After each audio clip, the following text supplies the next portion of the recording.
আসসালামু আলাইকুম ওয়া রাহমাতুল্লাহি ওয়া বারাকাতুহু। কেমন আছেন সবাই? আমি আলহামদুলিল্লাহ অনেক ভালো আছি। আমার নাম আব্দুল্লাহ আল তাহসিন।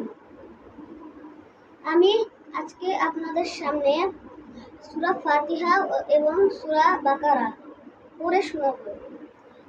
যারা যারা আমার চ্যানেলটিকে সাবস্ক্রাইব করেননি তারা এখনই সাবস্ক্রাইব করে দিন। সূরা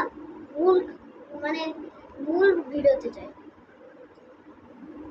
أعوذ بالله من الشيطان الرجيم.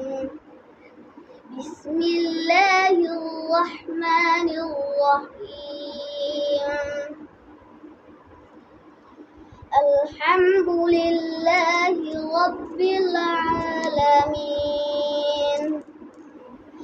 الرحمن الرحيم مالك يوم الدين إياك نعبد وإياك نستعين اهدنا الصراط المستقيم صراط الذين أنعمت عليهم غير المغضوب عليهم ولا الضالين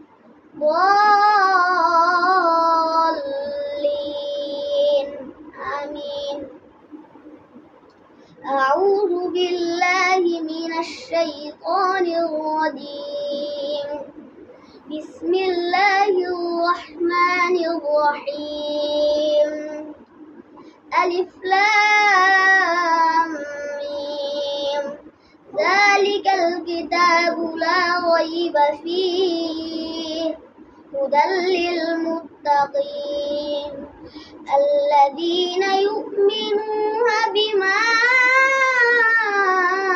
أنزل إليهم وما أنزل من قبلك وبالآخرة هم يوقنون أولئك على هدى من ربهم وأولئك هم المفلحون.